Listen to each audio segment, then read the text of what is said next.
Muita paz e muita luz. Mais uma vez estamos aqui com o livro Estudando a Mediunidade, do Martins Peralva, da Federação Espírita Brasileira. E para você que está acompanhando nossos estudos, já estamos aqui no capítulo 10, Mecanismo das Comunicações. Adquira o livro e acompanhe os nossos estudos. Bom, aqui nesse capítulo ele começa falando, que lá atrás no capítulo 5, eles falaram a respeito do mecanismo das comunicações e aqui eles vão avançar, retomar esse assunto de novo. E aqui ele fala, para que um espírito se comunique, é mister se estabeleça a sintonia da mente encarnada com a desencarnada. Essa realidade é pacífica. É necessário que ambos passem a emitir vibrações equivalentes, que o teor das circunvoluções seja idêntico, que o pensamento e a vontade de ambos se graduem na mesma faixa. O mecanismo das comunicações espíritas, mecanismo básico que se desdobra, todavia, em nuances infinitas, de acordo com o tipo de mediunidade, estado psíquico dos agentes, ativo e passivo e valores espirituais. Sintonizado o comunicante com o medianeiro, ou seja, a entidade que encosta no médium ou se vincula a ele de alguma forma, o pensamento do primeiro, o pensamento do espírito, da entidade, se exterioriza por meio do campo físico do segundo, ou seja, o campo físico do médium, em forma de mensagem grafada ou audível. Quanto mais evoluído o ser, mais acelerado o estado vibratório. Assim sendo, em face das constantes modificações vibratórias, verificar-se-á sempre, em todos os comunicados, o imperativo da redução ou do aumento das vibrações para que eles se deem com maior facilidade. Mais uma vez, pois somos compelidos a nos referirmos ao fenômeno magnético das vibrações compensadas. Aqui eu vou dar um salto para depois a gente fazer o comentário. Aí ele coloca assim, se essa mesma lei de afinidades comanda inteiramente os fenômenos psíquicos, não há dificuldade em compreendermos porque as entidades luminosas ou iluminadas são compelidas a reduzir o seu tom vibratório a fim de, tornando mais densos os seus perispíritos, serem observadas pelos espíritos menos evoluídos.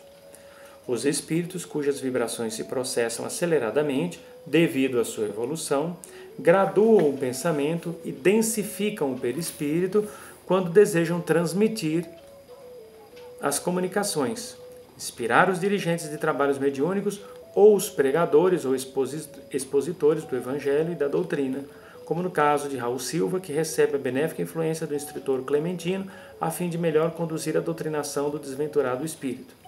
Aqui ele fala, Clementino graduou o pensamento e a expressão de acordo com a capacidade do nosso Raul e do ambiente que o cerca, ajustando-se-lhe as possibilidades. Cada vaso recebe de conformidade com a estrutura que lhe é própria. Então vamos lá, explicar um pouco essa situação aqui.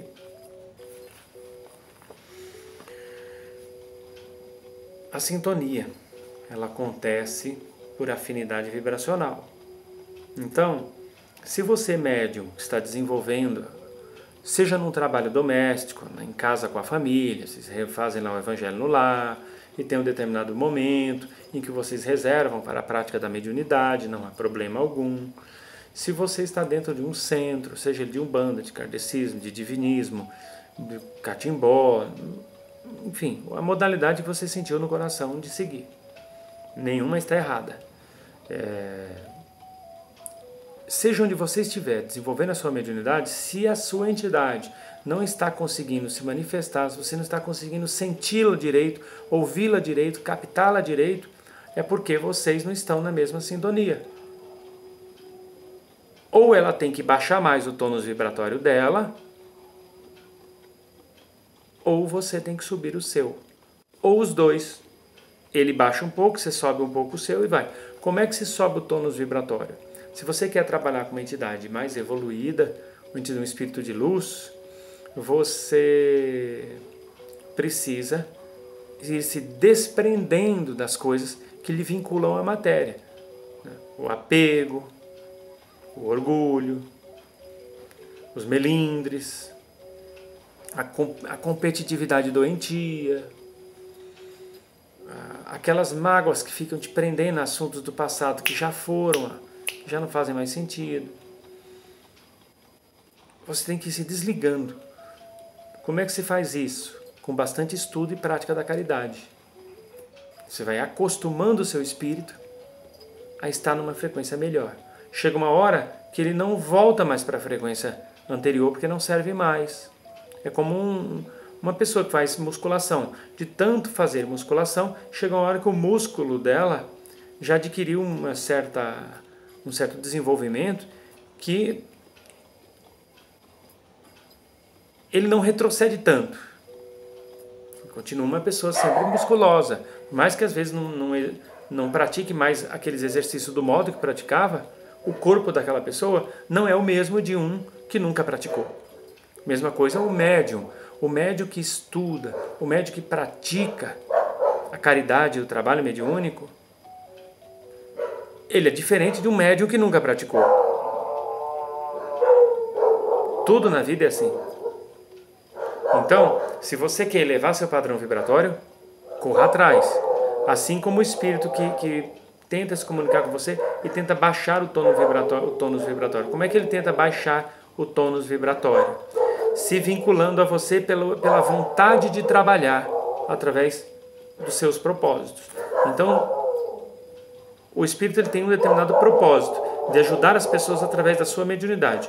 Ele se vincula a esse propósito de tal forma em pensamento que ele consegue reduzir o propósito, o tônus vibracional dele para atender aquele público encarnado que ele precisa ajudar. E às vezes nem é tão encarnado assim. Às vezes são espíritos que estão desencarnados, que ele quer ajudar, mas que vibram de tal forma na matéria que se aquele ser de luz não baixar o tônus vibratório, focando no propósito dele, em ajudar aquelas pessoas, o tônus dele não baixa. Tem gente que fala, mas o espírito de luz ele baixa o tônus vibratório como? Fazendo mal? Aí baixa o tônus. Não, ele não vai fazer o mal. Ele vai focar no propósito terreno que ele quer resolver. Aí o tônus baixa. Mas não que ele perde a evolução dele. Ele não está se desevoluindo. Mas se não houver essa sintonia entre médium e o espírito, ele baixar o tônus e o médium procurar levantar o tônus, né? O espírito baixa o tônus vibracional e o médium eleva, não há a conexão. Fica complicado, né? Como é que você vai trabalhar com seu guia desse jeito, se não tem uma conexão? E muito médium não desenvolve a sua mediunidade direitinho, embora esteja participando dos trabalhos, porque tem medo da missão. Tem medo. Olha, por exemplo, pro Joãozinho ali incorporar 2, 3 horas e fala, eu não quero isso pra mim não. Ai que o meu caboclo entra em mim, fica 2, 3 horas em pé aí atendendo os outros. Eu, toda semana, passar por isso, que esse médium, eu não. Inconscientemente ele vai travar, a comunicação não ocorre. Se você, que é médium, tem medo de arregaçar as mangas e atender o público incorporado, ou psicografando, ou fazendo pintura mediúnica, se você tem medo da missão, você não vai desenvolver jamais. A não ser que você se vincule a espírito de baixa qualidade. Aí esses vão se aproximando de você, porque você não vai precisar fazer a caridade mesmo, não vai precisar atender ninguém mesmo, não vai precisar fazer nada, né? Ele quer mais é te pegar mesmo, aquele espírito. Dá um salto aqui. Imaginemos quantos obstáculos encontram os espíritos superiores quando buscam inspirar um dirigente pretensioso e autossuficiente e que desliga as antenas psíquicas, guardando o único objetivo de atirar sobre o espírito sofredor ou endurecido, a pretexto de doutrinamento, uma sequência de palavras vazias de bondade. Quanto mais evangelizado o dirigente, maior receptividade oferecerá aos instrutores, deles exigindo menor sacrifício.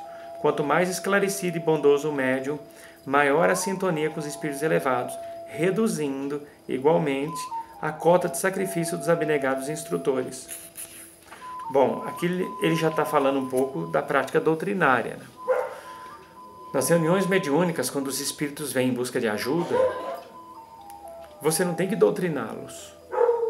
Doutrinar é você querer converter ele em alguma coisa. A ideia não é converter espírito nenhum. O espírito que vem muitas vezes em busca de ajuda, ele nem religião tem. Muitas vezes ele é até um ateu, ou muitas vezes é de uma outra religião totalmente diferente daquela que você professa. Você vai perder seu tempo e a oportunidade de crescer espiritualmente, de ajudar um espírito, convertendo ele no que você crê. Então esse termo doutrinação está fora. Está fora. Agora, se você é uma pessoa que está afinada com a luz e você só quer que aquele espírito receba esclarecimento para poder seguir em paz, você vai captar de forma tão maravilhosa, através de suas antenas psíquicas, entre aspas, né, que são os chakras de receptividade, você vai captar instruções tão benéficas dos benfeitores espirituais que você vai passar a mensagem com tanta clareza para aquele espírito sofredor que ele vai entender. E se ele não entender, simplesmente você pede para que a espiritualidade o adormeça e o encaminhe para os postos de atendimento no astral superior, onde seja tratado com respeito e fraternidade, e quando ele estiver pronto, seja trazido de volta para o esclarecimento ou conduzido a um local adequado. Conduzindo aqui, continuando. Aplicando, portanto, aos problemas mediúnicos as considerações relativas à percepção do som e da luz, de acordo com os sentidos físicos do homem, entenderemos por que os nossos ouvidos não registram ainda as maravilhosas sinfonias que enchem a beleza e a vida universal. Que é assim, dependendo da frequência que uma luz esteja, nossos olhos não conseguem vê-la, visualizá-la.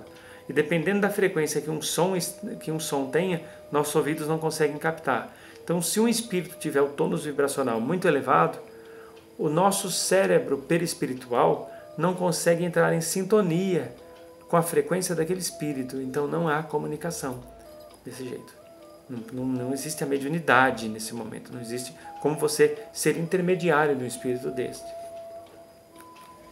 E aqui, continuando. O nosso tom vibratório inferior e lento circunscreve, limita as nossas percepções. Retomando o assunto relativo à equivalência vibracional, acentuaremos esse detalhe de suma importância. O médium de boa moral e caridoso assegura a si próprio, graças ao seu elevado tom vibratório, a companhia de entidades elevadas. Além disso, estará sempre apto a merecer a valiosa cooperação dos amigos espirituais superiores, uma vez que estes não encontram dificuldade no estabelecimento da sintonia.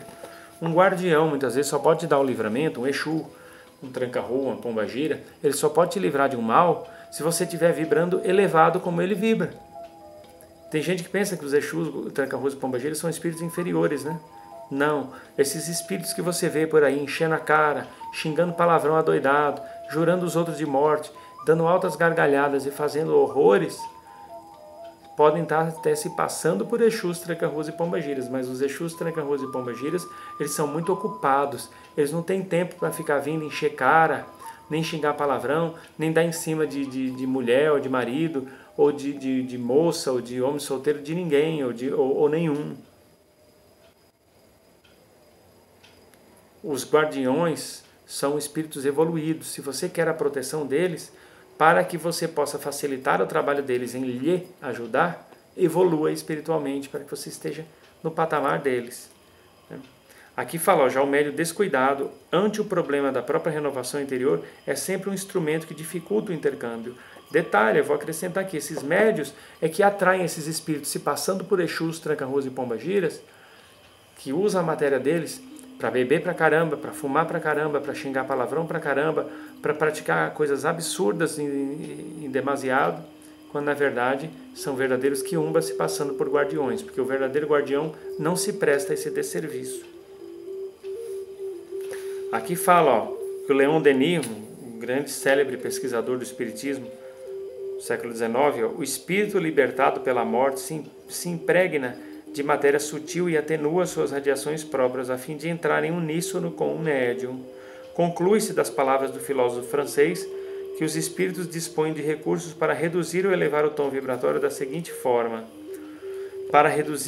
Alternativa A. Para reduzir o seu próprio padrão vibratório, o espírito superior emprega-se de matéria sutil colhida do próprio ambiente.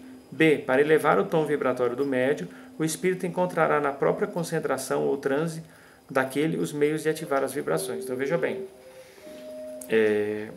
para reduzir o padrão vibratório, o espírito superior emprega-se de matéria sutil colhida no próprio ambiente. Ou seja, qual é a matéria sutil? As pessoas ali emanam determinadas energias. O espírito evoluído, ele capta aquelas vibrações e sente e percebe o que aquelas pessoas necessitam. Devido ao propósito dele em ajudar aquelas pessoas, como eu já falei anteriormente, ele se vincula à necessidade daquelas pessoas. O propósito que ele tem para as pessoas que estão aprisionadas, digamos assim, no mundo físico, ou os espíritos que já não têm mais o corpo físico, mas estão ainda aprisionados na matéria. Ele se vincula de tal forma às necessidades dessa pessoa, aí ele consegue baixar o tônus vibratório dele. Está explicando aqui o que a gente falou em outras palavras anteriormente no vídeo. E para elevar o tom vibratório do médium, o espírito encontrará na própria concentração ou transe daquele os meios de ativar as vibrações. Então, conforme o médium estuda e pratica a caridade, melhor ele se desprende do mundo material e o espírito consegue encontrar na própria concentração ou transe do médium os recursos para ativar as suas vibrações. Porque o espírito consegue penetrar mais no âmago daquele médium que estuda e pratica a caridade por afinidade vibratória, onde ele consegue puxar ainda mais para cima o padrão vibratório do médium. Aqui falou, o êxtase dos grandes santos é oriundo, sem dúvida, da profunda alteração vibracional, a possibilitar-lhes meios de relação com as altas esferas com o que nela se desenrola. Visões maravilhosas, celestes harmonias, cenários deslumbrantes e vozes cheias de sabedoria. Ele está falando daqueles santos da Igreja Católica que, na verdade, eram grandes médiuns. Aqui ele fala um pouco mais, ele vai dar alguns saltos. Eu vou dar alguns saltos aqui porque o autor fala de algumas coisas bastante interessantes aqui adiante. Quando ele fala assim, os médiuns, especialmente aqueles que se deixam dominar pelo fantasma da dúvida, muitos se beneficiarão com a palavra orientadora do bondoso instrutor. Estudemos e com ele o assunto. O pensamento que nos é próprio flui incessantemente do nosso campo cerebral. É intrínseco, é realização nossa. B. O pensamento do espírito é extrínseco, vem de fora para dentro, alcançando-nos o campo interior, primeiramente pelos poros, que são miríades de antenas. Aí agora seguindo aqui, os nossos pensamentos são via de regra semelhantes no conteúdo moral e intelectual, refletem o nosso estado evolutivo, traduzem as inclinações que nos são peculiares. Então aqui, quando ele fala nesse item A e no item B, o pensamento que nos é próprio flui incessantemente do nosso campo cerebral. E no item B, o pensamento do espírito é extrínseco, vem de fora para dentro, alcançando-nos o campo vibracional pelos poros. Aqui ele está falando que o seu pensamento vai liberar como se fosse um hálito mental. Esse hálito mental te denuncia. Tá bom? E como o pensamento do espírito vem da cabeça dele para fora dele, assim como o nosso sai de dentro para fora, do espírito sai de dentro para fora dele, se houver frequência, houver similitude, ocorre a conexão, senão não. Aqui ele coloca, se agimos sob o comando de um espírito menos esclarecido ou maldoso, os conceitos são inconfessáveis, lembrando-nos a propósito de Pedro, o venerando apóstolo. O Evangelho nolo mostra a refletir em alternativas de luz e sombra, ideias de espíritos superiores ou inferiores, em várias circunstâncias de sua vida. O mundo conheceu um médium que sempre refletiu a luz divina, o Jesus Cristo, o médium de Deus. Após tais considerações, formulemos a pergunta final. Como saberá o médium se o pensamento é seu ou do espírito? Aí aqui diz, com o estudo edificante, a meditação e o discernimento. Adquiriremos a capacidade de conhecer a nossa frequência vibratória. Muitos médiuns procuram a gente com essa dúvida. Eu não sei se o que eu estou falando é meu ou é do espírito. Se você se conhecesse bem, você não tinha essa dúvida. Se você se conhecesse bem, você não teria. Então, o médium, antes de mais nada, ele tem que ter autoconhecimento, ele tem que ter fé e ele tem que ter confiança na entidade que está com ele. Com o tempo ele vai conhecendo aquela entidade, ele vai sabendo que o que ele fala não é dele. Porque todo médium que hoje é médium inconsciente, começou sendo médium consciente e também tinha essas dúvidas. Só superou essas dúvidas com o passar do tempo. Aqui, saberemos comparar o nosso próprio estilo, pontos de vista, hábitos e modos com os revelados durante o transe, ou a simples inspiração, quando pregamos ou expomos a doutrina. Não será problema tão difícil separar o nosso pensamento dos espíritos. A aplicação aos estudos espíritas, com sinceridade, dar-nos-á, sem dúvida, a chave para muitos enigmas. E dá mesmo, viu? Não necessariamente só os estudos espíritas, mas também os estudos do catimbó, do candomblé, da umbanda, enfim, de todas as modalidades que procuram trabalhar com o espiritual. É se conhecer, ter fé, foco no desenvolvimento mediúnico e dar abertura para a entidade mostrar quem ela realmente é. Faça isso e você vai ver como daqui a um bom tempo você vai estar ajudando muitas pessoas através da sua mediunidade. Seja ela consciente, semiconsciente ou inconsciente, não importa. O que importa é você estar disposto a ajudar o próximo a evoluir e manter a parceria com a espiritualidade de luz, a espiritualidade maior. Que Deus lhe abençoe. Muita paz e muita luz e até a próxima oportunidade, se Deus assim nos permitir. Nosso canal não é monetizado, então eu espero que você dê o like aí e se inscreva em nosso canal e mande esse vídeo para pessoas que têm afinidade com o assunto e peça para que elas se inscrevam também. Muita paz e muita luz e até breve.